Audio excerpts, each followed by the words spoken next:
this is your ETA News.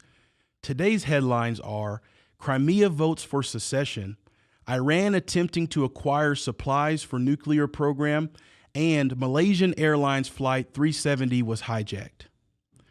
On Sunday, residents of Crimea voted in a referendum to decide whether or not to cut ties with Ukraine and join Russia.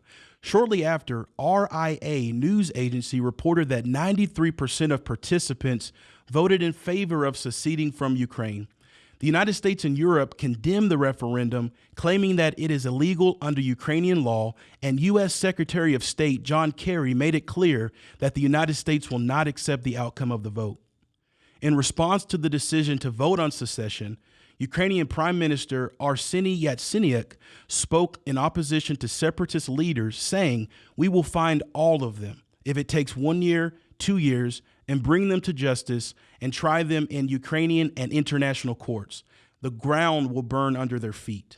The White House has told Russia that sanctions are to be expected. Likewise, this week, European Union foreign ministers will decide on which steps to take in response to Russia's military occupation of Crimea.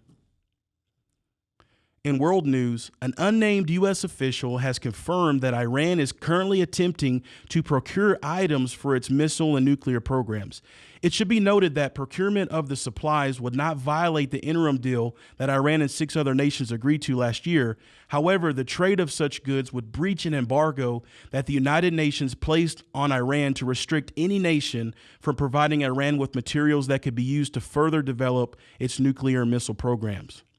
Van Dypen, Principal Deputy Assistant Secretary of State for International Security and Non-Proliferation, had much to say about the subject. When asked if he had seen any change in Iran's procurement activity since last year, Van Dypen said, "The short answer is no.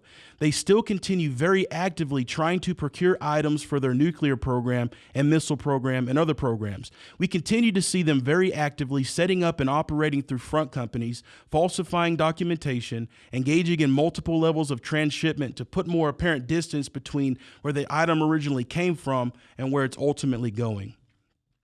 In other news, according to a Malaysian government official, investigators are no longer trying to determine why the Malaysian Airlines jet carrying 238 passengers disappeared on March 8th.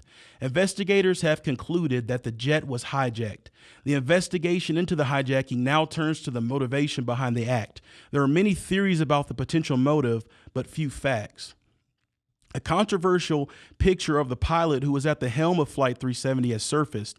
The captain, Zahari Ahmad Shah, can be seen in the picture wearing a T-shirt with the words "Democracy is dead" printed on it. It is being reported that Shah is an avid supporter of an opposition leader in his country who was jailed just a few short hours before the Boeing 777 disappeared. Mike Glenn, a committee member of the Australian International Pilots Association, believes that pilot suicide is the most likely scenario in this case. In an interview on March 15th, Glenn said, "A pilot rather than a hijacker is more likely to be able to switch off the communications equipment. The last thing that I, as a pilot, want is suspicion to fall on the crew, but it's happened twice already."